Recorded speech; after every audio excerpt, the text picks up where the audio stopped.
नमस्कार दोस्तों, जय हिंद, जय भारत, जय श्री राम। सभी बच्चे ठीक होंगे।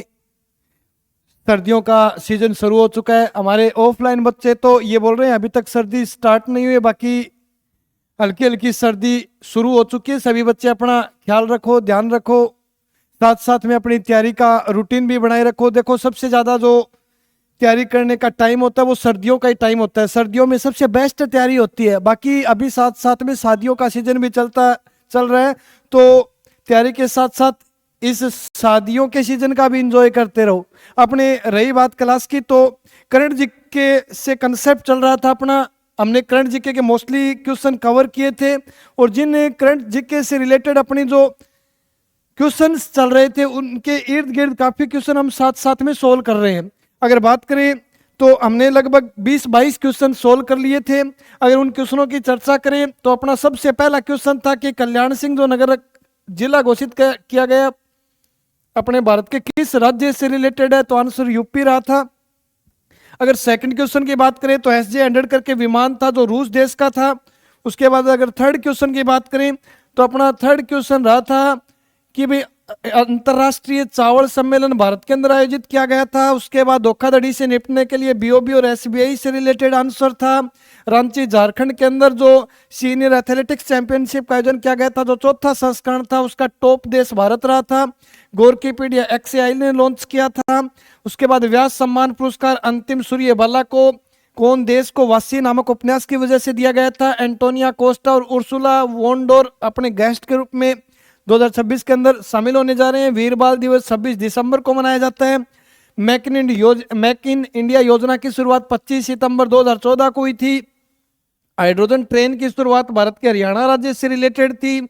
ऊर्जा सप्ताह 25 नई दिल्ली 24 गोवा के अंदर आयोजित किया गया था। जापद युद्धाभ्यास 2025 भारत और रूस के बीच में आयोजित किया गया था। 106वां संविधान संशोधन नारी शक्ति वंदना अधिनियम था। नई GST स्लैब 22 सितंबर 2025 को लागू की गई थी। 38वां नेशनल गेम का आयोजन उत्तराखंड के अंदर, और अगला जो 2027 के अंदर 39वां नेशनल गेम का आयोजन होना है वो भारत के मेघालय राज्य से रिलेटेड है। सरदार वल्लभ भाई पटेल की जयंती 150वीं जयंती है, जबकि बिरसा मुंडा की जयंती भी 150वीं जयंती जो 15 नवंबर को आयोजित की जाती है, जिसे हम जनजाति गौरव दिवस के रूप में सेलिब्रेट करते हैं। उसके बाद जो अपना नंबर 18 क्वेश्चन था कि किस बैंक का नाम बदला गया है, तो आंसर डी रहने वाला है। उसके बाद वर्ल्ड प्रेस इंडेक्स के अंदर भारत की रैंक 151वीं रैंक है। उसके बाद poverty and un British rule of India book दादा भाई नौरोजी ने सन 1867-68 ईस्वी में लिखी थी। उसके बाद आज का जो अपना पहला क्वेश्चन है यूनेस्को से रिलेटेड रहने वाला है। ये भी काफी बार यूनेस्को से रिलेटेड क्वेश्चन बनते हैं। अगर यूनेस्को से रिलेटेड क्वेश्चन की बात करें तो सबसे पहला क्वेश्चन है यूनेस्को का पूरा नाम यूनाइटेड नेशनल संयुक्त राष्ट्र यूनाइटेड नेशनल एजुकेशन शिक्षा मतलब संयुक्त राष्ट्र United National Education Science and Culture Organisation. तो काफी बार यूनेस्को की फुल फॉर्म पूछ ली जाती है, तो बच्चों ध्यान रखना है। यूनेस्को का पूरा नाम है United National Education Science and Culture Organisation. देखो, अब इनसे रिलेटेड जो जो क्वेश्चन बनते हैं उन सभी क्वेश्चनों की बात करते हैं। सबसे पहला क्वेश्चन बनता है किसकी स्थापना कब हुई। सेकंड क्वेश्चन बनता है कि यूनेस्को का मुख्यालय किस देश में स्थित है। थर्ड क्वेश्चन बनता है यूनेस्को के वर्तमान अध्यक्ष कौन है। उसके बाद नंबर 4 क्वेश्चन बनता है कि यूनेस्को में कुल कितने देश शामिल हैं। उसके बाद नेक्स्ट क्वेश्चन बनता है यूनेस्को में नया देश कौन सा शामिल हुआ। उसके बाद क्वेश्चन बनता है यूनेस्को की वर्तमान में जो 47वीं बैठक हुई थी 2025 के अंदर, उस 47वीं बैठक का आयोजन किस देश में किया गया।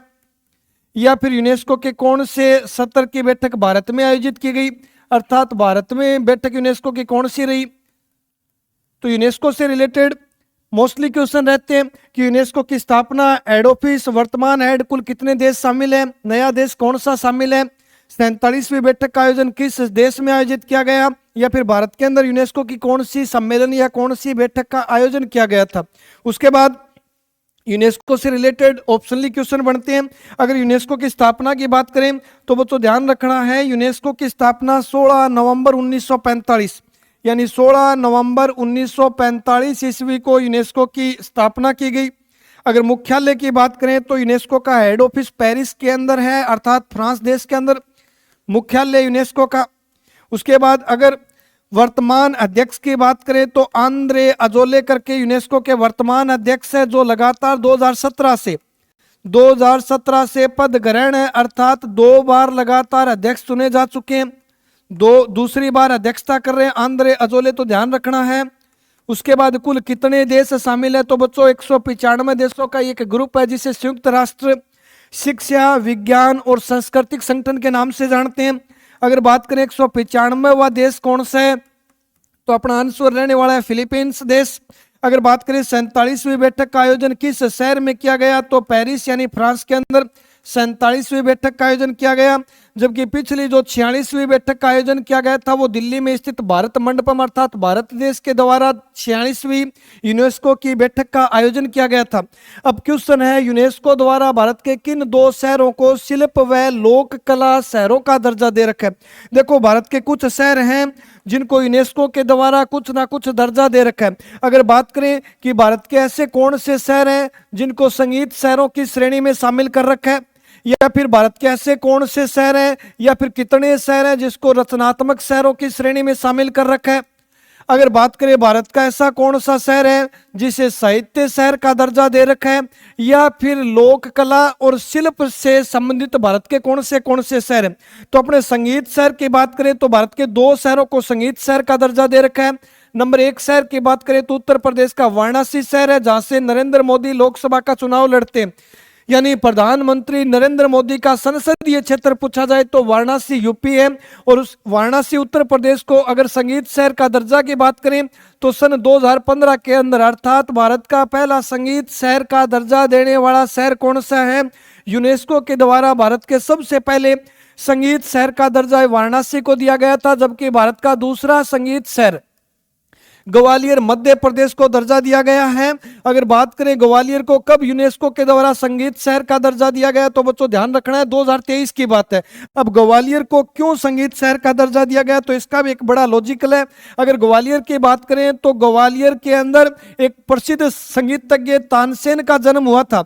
अगर तानसेन के जन्म स्थान की बात करें तो ग्वालियर मध्य प्रदेश का शहर है। अगर तानसेन से रिलेटेड क्वेश्चन पूछा जाए तो तानसेन का बचपन का नाम क्या है, तो ध्यान रखना है रामतनु पांडे करके तानसेन के बचपन का नाम था, जो मुगल शासक अकबर के दरबार में थे। अकबर के 9 रत्नों में शामिल भी थे तानसेन, और इसीलिए तानसेन एक पुराने संगीतकार होने के कारण यूनेस्को के द्वारा मध्य प्रदेश के ग्वालियर शहर को संगीत शहर का दर्जा दिया गया। अगर बात करें ग्वालियर घराने की तो भारत का सबसे प्राचीन घराना ग्वालियर घराना है। संगीत घराने की बात करें तो सबसे पुराना घराना ग्वालियर घराना है। और अगर प्रसिद्ध घराने के व्यक्ति पूछे तो मेहंद हसन खां मेवाती। अगर पूछ ले प्रसिद्ध संगीतकार मेहंद हसन खां मेवाती का संबंध किस घराने से है, तो बच्चों ध्यान रखना है आंसर रहने वाला है ग्वालियर घराना। और ग्वालियर को सन 2023 में यूनेस्को के द्वारा संगीत शहर का दर्जा दिया गया। और अगर दूसरा सबसे पहले शहर की बात करें तो उत्तर प्रदेश का वाराणसी शहर था, जिसे सन 2015 ईस्वी के अंदर भारत का प्रथम संगीत शहर का दर्जा दिया गया। उसके बाद अपना दूसरा क्वेश्चन की बात करें तो यूनेस्को के द्वारा किन शहरों को साहित्य शहर का दर्जा दिया गया, तो साहित्य शहर की बात करें तो कोझिकोड जो केरल का शहर है, इस शहर को यूनेस्को के द्वारा सन 2023 के अंदर भारत का पहला साहित्य शहर का दर्जा दिया गया। अगर रचनात्मक सिटी की बात करें तो भारत के कुल 9 शहरों को यूनेस्को के द्वारा रचनात्मक शहर घोषित कर रखे हैं, जिसमें सबसे नया, देखो इंपॉर्टेंट क्वेश्चन बनता है कि बताओ भारत का सबसे नया या फिर भारत का 9वां रचनात्मक शहर किस शहर को घोषित किया गया है, तो उत्तर प्रदेश का लखनऊ शहर, जिसे नवाबों का शहर बोलते हैं, वो भारत का 9वां रचनात्मक शहर का दर्जा प्राप्त करने वाला सिटी बन चुका है। भारत के कुल 9 शहरों को रचनात्मक शहरों की श्रेणी में यूनेस्को द्वारा शामिल किया गया है। अगर बात करें कि शिल्प और कला से रिलेटेड क्वेश्चन बनता है तो देखो श्रीनगर व जयपुर, अपना जो क्वेश्चन का आंसर रहने वाला है वो है श्रीनगर और जयपुर, वो शहर हैं जो यूनेस्को के द्वारा शिल्प व लोक कला शहरों का दर्जा दे रखा है। लेकिन अगर पूछा जाए कि इनमें से पहला शहर कौन सा है, जिसे शिल्प कला व लोक कला का दर्जा दिया गया। तो सन 2015 के अंदर भारत का पहला शहर जयपुर राजस्थान घोषित किया गया, जो शिल्प व लोक कला का दर्जा प्राप्त करने वाला शहर था।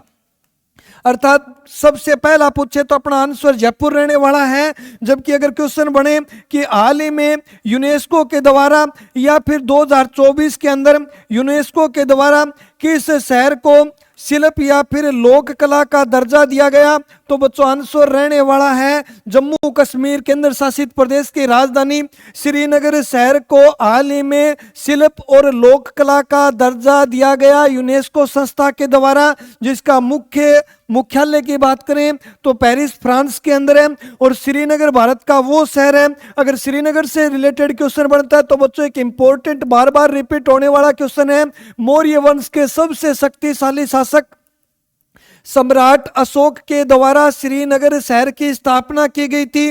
वुलर झील के किनारे स्थित एक सिटी है जिसे हाल ही में जम्मू कश्मीर की राजधानी घोषित किया गया।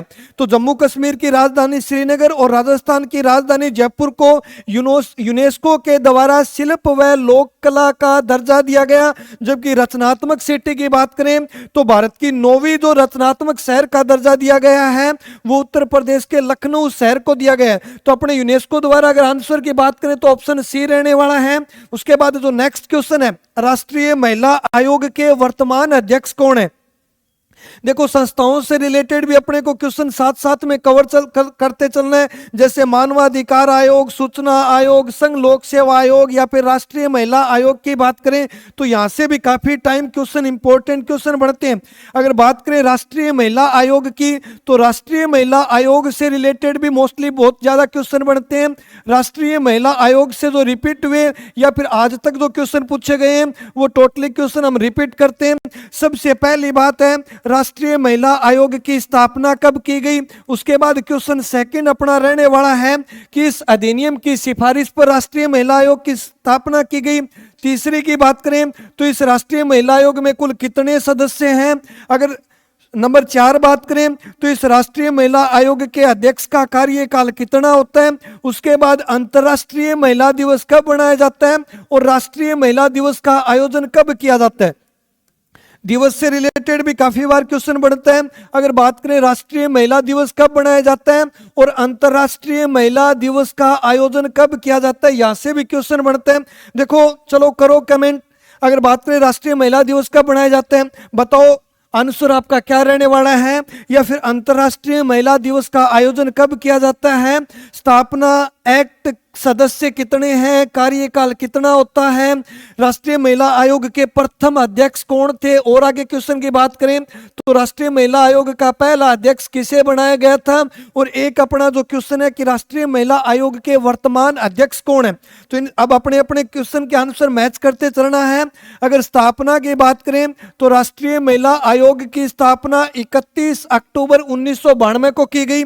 किस अधिनियम की सिफारिश पे की गई, तो एक्ट अधिनियम 1990 के तहत 31 अक्टूबर 1992 को राष्ट्रीय महिला आयोग का निर्माण या गठन किया गया। ये वो आयोग है जो महिलाओं के उत्पीड़न या फिर महिलाओं के साथ हो रहे अत्याचार के बारे में आवाज उठाने के लिए 1990 के एक्ट संसद से पास हुआ और उसके बाद 31 अक्टूबर 1992 को राष्ट्रीय महिला आयोग की स्थापना की गई। अगर सदस्य की बात करें तो राष्ट्रीय महिला आयोग में कुल 3 सदस्य हैं। अगर कार्यकाल की बात करें तो राष्ट्रीय महिला आयोग के अध्यक्ष का कार्यकाल 5 वर्ष का होता है।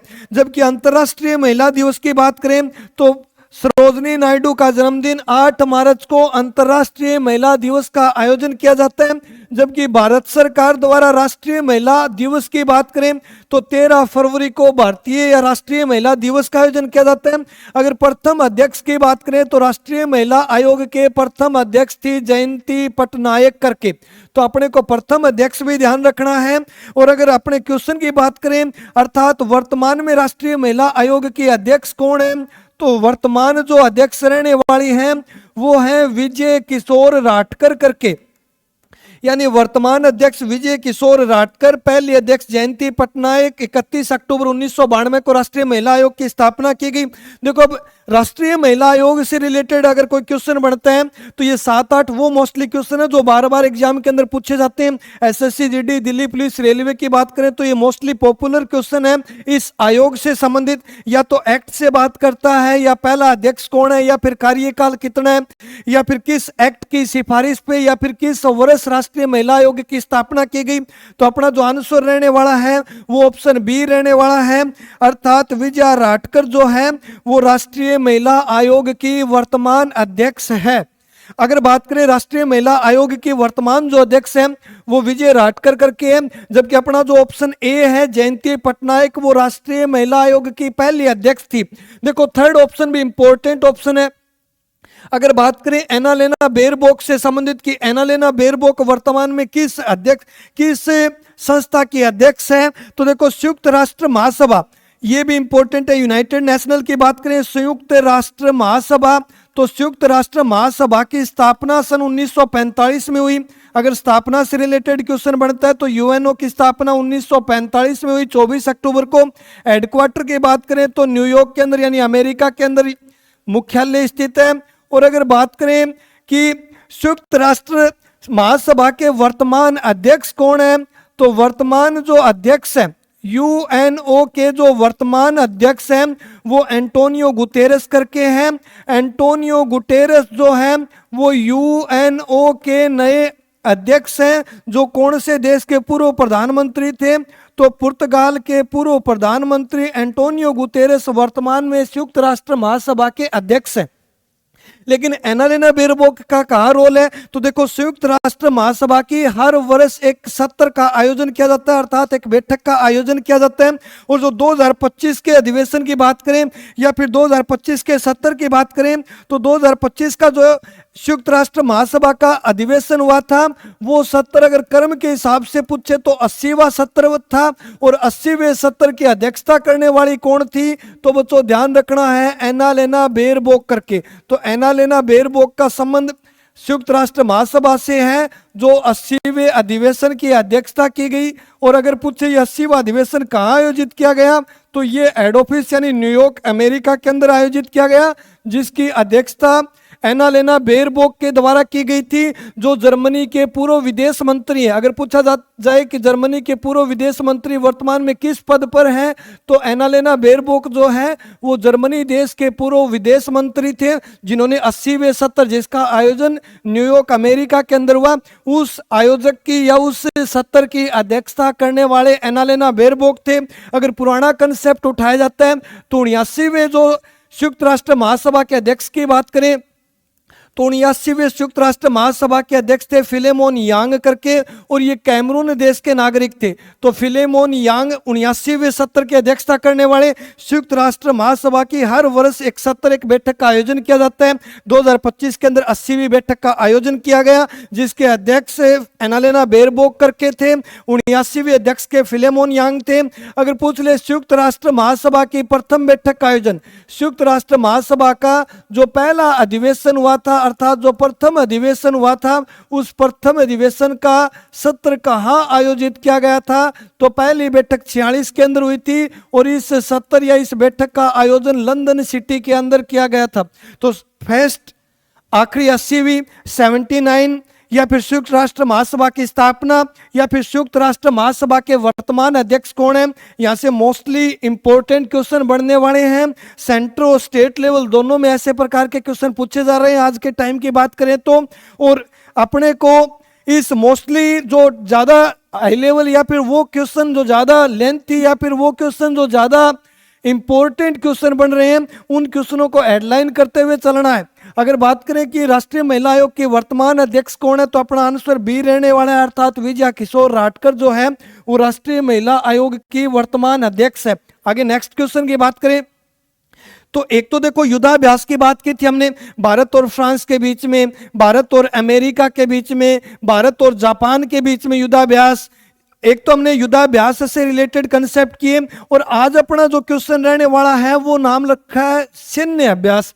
अब युद्धाभ्यास और सैन्य अभ्यास में फर्क या अंतर की बात करें तो युद्धाभ्यास अर्थात दो देशों की मिलिट्री आपस में मिलकर नई टेक्नोलॉजी नई तकनीकी पर आधारित कोई आपस में प्रैक्टिस करे तो हमें उसे युद्धाभ्यास का नाम देंगे। अगर सैन्य अभ्यास की बात करें तो किसी भी देश की कोई भी मिलिट्री, एयरफोर्स, नेवी, आर्मी आपस में अपनी या फिर कोई एक मिलिट्री का पार्ट अपनी नई तकनीकी, नए हथियारों का प्रयोग करे या फिर नए हथियारों की ट्रायल करे, उसे हम सैन्य अभ्यास का नाम देते हैं। अगर पूछा जाए प्रचंड प्रहार के नाम से, अर्थात ये जो प्रचंड प्रहार युद्धाभ्यास या प्रचंड प्रहार सैन्य अभ्यास का आयोजन किया गया, ये भारत के कौन से राज्य में किया गया और इसमें कौन सी सेनाओं ने भाग लिया, यहां से क्वेश्चन पूछे जा सकते हैं। अगर प्रचंड प्रहार की बात करें तो इसे पूर्वी प्रचंड प्रहार भी कहा जा सकता है, अर्थात इसे पूर्वी प्रचंड प्रहार के नाम से भी जाना जाता है। और इस अभ्यास का आयोजन की बात करें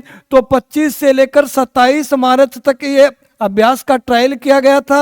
अगर पूछे कौन सी सेनाओं ने भाग लिया तो भारत की तीनों सेनाओं ने इस अभ्यास के अंदर भाग लिया था, अर्थात जल सेना, थल सेना और वायु सेना द्वारा या फिर तीनों की संयुक्त सेनाओं के द्वारा आयोजित किया गया अभ्यास है, जिसे प्रचंड प्रहार के नाम से जाना गया। अब रही बात की ये प्रचंड प्रहार अभ्यास का आयोजन भारत के किस राज्य में किया गया, तो बच्चों अपना आंसर रहने वाला है भारत के अरुणाचल प्रदेश राज्य में प्रचंड प्रहार सैन्य अभ्यास का आयोजन किया गया, जिसमें तीनों सेनाएं संयुक्त रूप से नई तकनीकी या फिर नई टेक्नोलॉजी का उपयोग किया या फिर ट्रायल किया गया। और ये अभ्यास भारत के अरुणाचल प्रदेश राज्य में 25 से लेकर 27 मार्च 2025 को आयोजन किया गया था। तो अपना आंसर रहने वाला है अरुणाचल प्रदेश। उसके बाद नेक्स्ट क्वेश्चन की बात करें तो अपना जो नेक्स्ट क्वेश्चन है वह 1947 में, अर्थात स्वतंत्रता के समय 1947 में भारत के सकल घरेलू उत्पाद अर्थात जीडीपी, ध्यान रखना है जीडीपी ग्रोथ डेवलपमेंट, अगर बात करें तो इसे सकल घरेलू उत्पाद के नाम से जानते हैं। सकल घरेलू उत्पाद का अर्थ हुआ कि भारत के अंदर अगर बात करें तो सबसे ज्यादा जीडीपी में स्रोत या फिर भारत की जो इनकम के सोर्स हैं उसे जीडीपी अर्थात सकल घरेलू उत्पाद के नाम से जानते हैं। और जीडीपी में सबसे अधिक योगदान किसका रहा था 1947 के अंदर, तो 1947 में भारत की ग्रोथ रेट, भारत की विकसित भारत में जो सबसे ज्यादा योगदान रहा था वो कृषि क्षेत्र का रहा था, अर्थात लाल बहादुर शास्त्री ने नारा दिया था जय जवान जय किसान का, क्योंकि किसानों और जवानों ने देश को संभाला था। 1947 के अंदर जीडीपी में सबसे ज्यादा जो योगदान रहा था वो कृषि क्षेत्र का था और ये योगदान 55% तक रहा था, अर्थात भारत को विकसित या विकासशील बनाने में जो सबसे बड़ा योगदान था, अर्थात 1947 के जीडीपी में जो सबसे ज्यादा योगदान था वो कृषि क्षेत्र का 55% तक था। लेकिन अगर 2025 के जीडीपी की बात करें कि 2025 के सकल घरेलू उत्पाद में सबसे ज्यादा योगदान किस क्षेत्र का रहा, तो बच्चों ये क्वेश्चन, पहली बात तो ये रही कि अभी राजस्थान के अंदर हुए ग्राम सेवक एग्जाम में भी क्वेश्चन बना था सकल घरेलू उत्पाद से और 2025 का ही पूछा था। तो अपना प्रथम की बात करें 47 की बात करें तो कृषि क्षेत्र रहा, जबकि 2025 में सर्वाधिक योगदान रहा था सेवा क्षेत्र का। तो अपना जो 25 का आंसर यानी ग्राम सेवक का जो एग्जाम क्वेश्चन पूछा गया था उसमें सेवा आंसर रहता। अब सेवा के अंदर आईटी यानी अगर बात करें सूचना प्रौद्योगिकी, इंफॉर्मेशन टेक्नोलॉजी, सूचना प्रौद्योगिकी शामिल है सेवा क्षेत्र के अंदर। उसके बाद सेवा क्षेत्र की बात करें तो दूसरा जो भाग इसके अंदर शामिल है सेवा क्षेत्र के अंदर वो व्यवसाय क्षेत्र शामिल है। तीसरा क्षेत्र की बात करें तो इसके अंदर चिकित्सा क्षेत्र शामिल है व्यवसाय सेवा क्षेत्र के अंदर। और उसके बाद अगर बात करें तो नंबर 4 पर्यटक क्षेत्र शामिल है, यानी इनमें से भी ऑप्शन बना सकते हैं पर्यटक, चिकित्सा, व्यवसाय और सूचना प्रौद्योगिकी सेवा क्राइटेरिया सर्विस सेवा क्षेत्र के अंदर शामिल है।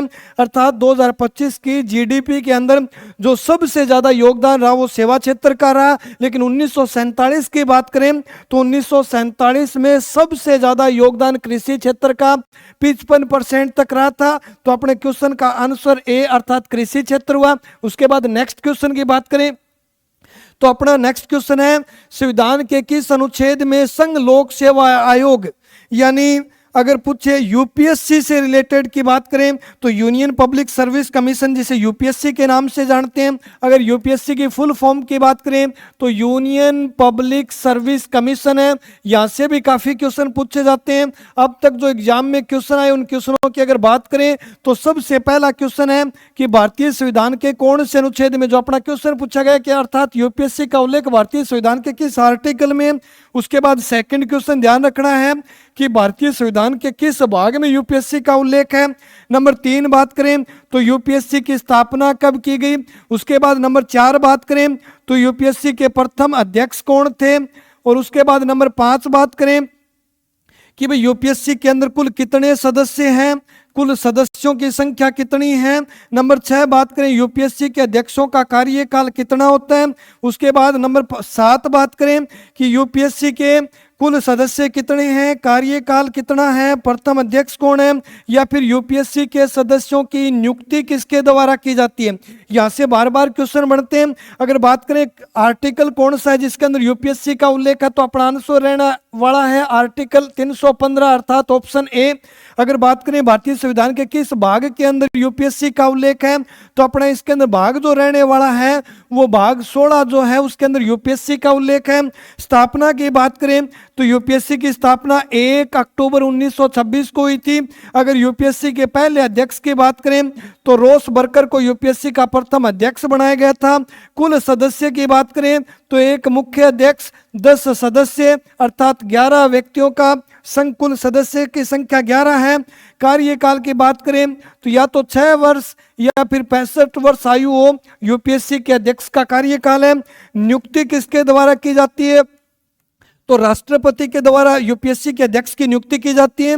और फिर अगर पूछा जाए यूपीएससी के वर्तमान अध्यक्ष कौन है तो ध्यान रखना है यूपीएससी के जो वर्तमान अध्यक्ष हैं वो है डॉक्टर मनोज कुमार। तो यूपीएससी के डॉक्टर अजय कुमार, यूपीएससी के अध्यक्ष कौन है, डॉक्टर अजय कुमार। देखो एक तो है अजय कुमार भल्ला, वो तो है मणिपुर के वर्तमान में राज्यपाल। अगर पूछा जाए हाल ही में किस राज्य के अंदर राष्ट्रपति शासन लगाया गया तो मणिपुर के अंदर राष्ट्रपति शासन अर्थात आर्टिकल 356 2025 के अंदर लगाया गया। लेकिन अगर क्वेश्चन पूछा जाए कि मणिपुर में राष्ट्रपति शासन के दौरान मणिपुर के राज्यपाल कौन थे, क्योंकि राष्ट्रपति शासन में मुख्यमंत्री को हटाकर राज्यपाल को वास्तविक मुखिया राज्य का घोषित कर दिया जाता है, इसीलिए मणिपुर का गवर्नर से रिलेटेड क्वेश्चन पूछा जा सकता है कि मणिपुर के उस टाइम राज्यपाल कौन थे जिस टाइम मणिपुर के अंदर इमरजेंसी या राष्ट्रीय आपातकाल घोषित किया गया। तो उस टाइम मणिपुर के राज्यपाल थे अजय कुमार भल्ला और वर्तमान में भी मणिपुर के राज्यपाल अजय कुमार भल्ला है। लेकिन डॉक्टर अजय कुमार, अगर ध्यान रखना कि doctor Ajay Kumar union public service commission अर्थात संघ लोक सेवा आयोग के वर्तमान अध्यक्ष हैं, जबकि पहले जो अध्यक्ष थे वो रोस बर्कर थे। तो यूपीएससी से काफी क्वेश्चन पूछे जाते हैं। यूपीएससी की स्थापना ध्यान रखनी है ब्रिटिश शासनकाल के दौरान हुई थी, तो अपना आर्टिकल 315 आंसर रहने वाला है। उसके बाद जो अपना सेकंड ऑप्शन है अनुच्छेद 93 के अंदर, अगर आर्टिकल 93 की बात करें तो लोकसभा अध्यक्ष व उपाध्यक्ष का उल्लेख, लोकसभा अध्यक्ष व उपाध्यक्ष का जो उल्लेख है वो भारतीय संविधान के अनुच्छेद 93 अर्थात 93 के अंदर है। और यहाँ से एक इंपॉर्टेंट क्वेश्चन बनता है क्योंकि 2025 के अंदर 18वीं लोकसभा का चुनाव हुआ और इस 18वीं लोकसभा के अंदर प्रोटेम स्पीकर अर्थात कि लोकसभा अध्यक्ष की नियुक्ति से पहले लोकसभा सदस्यों को शपथ दिलाने के लिए अल्प टाइम के लिए, कम समय के लिए एक प्रोटेम स्पीकर नियुक्त किया जाता है। अगर बात करें कि 18वीं लोकसभा में प्रोटेम स्पीकर कौन थे तो बच्चों आंसर रहने वाला है भर्तृहरि मेहताब करके, यानी 18वीं लोकसभा में भर्तृहरि मेहताब प्रोटेम स्पीकर थे।